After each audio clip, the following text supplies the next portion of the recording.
on, everybody? This your boy James from What's Your Forte, and today I got a special feature on the channel, man. This is my buddy right here, and he's in his nasty Supra. We're gonna be reviewing that today. All right, let's get to it.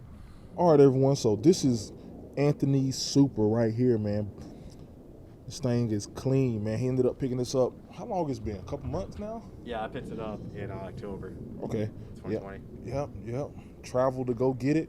And ended up getting exactly what he want, man. So now, since we got the hood open, can you let everyone know exactly what you got going on underneath the hood a little bit? Well, whatever you would like to disclose. let me say that. All right. Well, I just got just some simple stuff. I got a AMS performance charge pipe. I got a Takeda cold air intake. Allegedly, there's a catless downpipe, and Allegedly. I have a Orla catback exhaust. Okay. All right. Cool. Actually, let's hear that exhaust. Let's get an exhaust clip. Let's get him crank it up. Give me 1 second.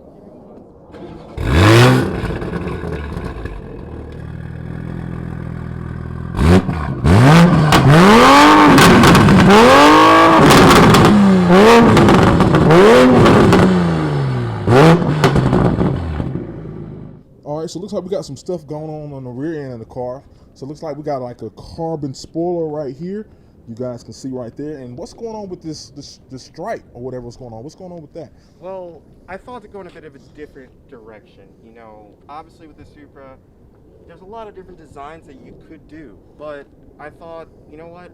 Let me try something both old school at the same time, still look very neat and nice and proper for a sports car. So I went ahead and added some pinstripes to the vehicle, just to kind of give myself a bit of differentiation from all the Supras that you might see out there, while still not doing too much, and I just didn't want to be too overstated, and keep the car very simple with the silver and black color scheme that I have going on here, with these small accents of red all around the car. Okay, all right, yeah, and then also talking about accent in the red, right there on the wheel caps, you see the symbol there, and also he's got the Toyota Supra on the calipers there too, man. So very nice, tasteful touches with the whole theme of the car there. And as y'all can see right there, looks like we got a Road Squadron sticker right there too, man. So he's keeping the theme going. I like it, man. And also, a lot of guys don't know, like I didn't know what they did until he got the car. These little red stripes come in on the headlights too, like that. So that's pretty tight. All right, Anthony, so as I was walking around the car, it looks like you changed out the emblems. So can you let everybody know what these emblems are? Like, what do they mean? I see it looks like they're in Japanese. Well, allegedly, people want to compare this to a BMW a lot, and I also want everyone to remember that this is Toyota's venture as well. So this symbol right here is a very retro Toyota logo that does exist. You'll find it on, honestly, the older Land Cruisers, or some of the first or second gen Land Cruisers actually from Toyota. And I really thought to keep that heritage above. In addition to that, if we go over here, we are actually going to celebrate the actual Celica Supra over here. This is typically what you would see on some of the older Celica Supras as well.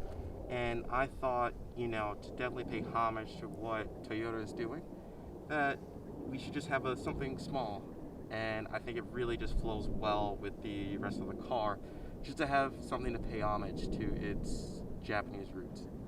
All right, cool, that's nice, man. Yeah, those emblems look dope, especially they match with the color theme of the car.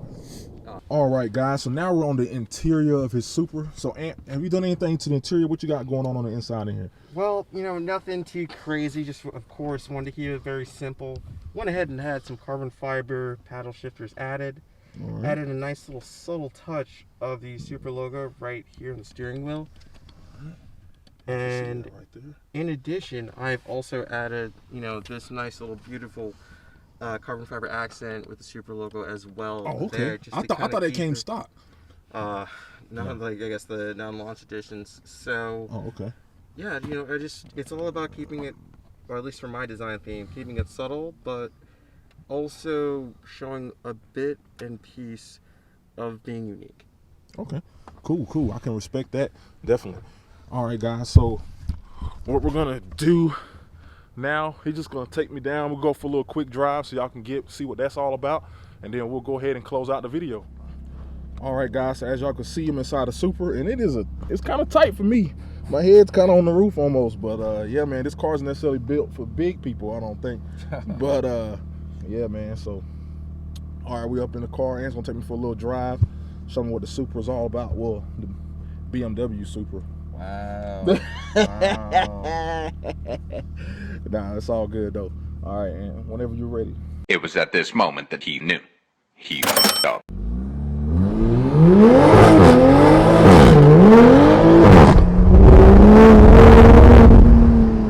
Oh, this boy trying to kill me out here.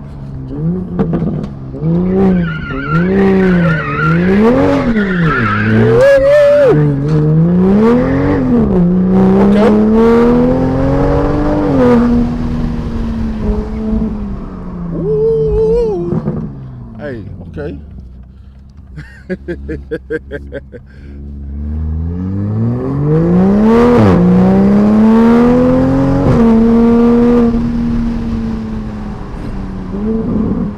Okay, that B58 strong in here. Okay, I see.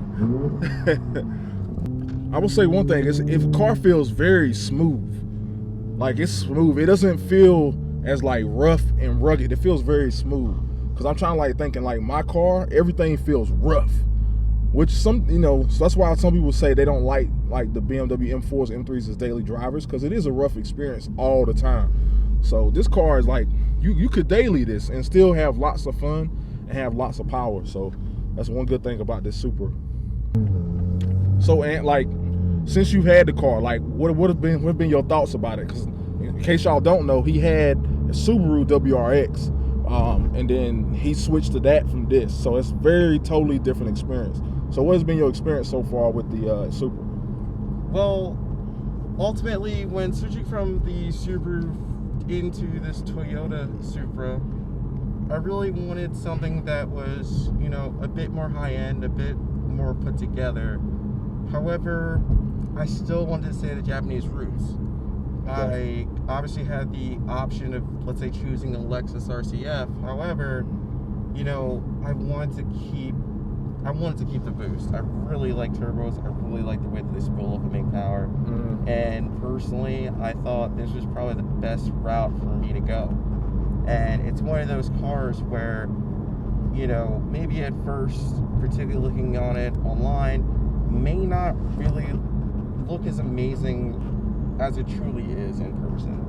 And driving in here, it's a little tight, like James said, but it truly feels more so like a fighter jet cockpit. Yeah. And I truly believe that's the best way to describe it. And when you're in here, you connected to the road, nothing else really matters.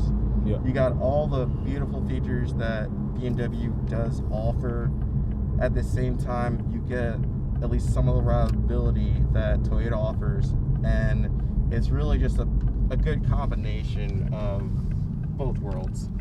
I would definitely recommend a person to get this, or even probably the 2-liter Supra as well for the 2021 here, just because the driving experience, almost having a bit of a GT setup when you're not getting on it, it's wonderful. Now that I'm not in sport mode and I'm just hanging out with James over here, it's calm, it's collected. In terms of being a daily driver, it's smooth, pretty fuel efficient. I really have had no complaints. Never been left stranded anywhere, haven't been leaking oil or anything. So That's good. Yeah, so I would definitely recommend it for someone who just kind of wants a GT car on a day-to-day, but wants an absolute monster when you put it in sport mode and you can take the traction control off. All right, man. Well, y'all heard it first, man. I will say this.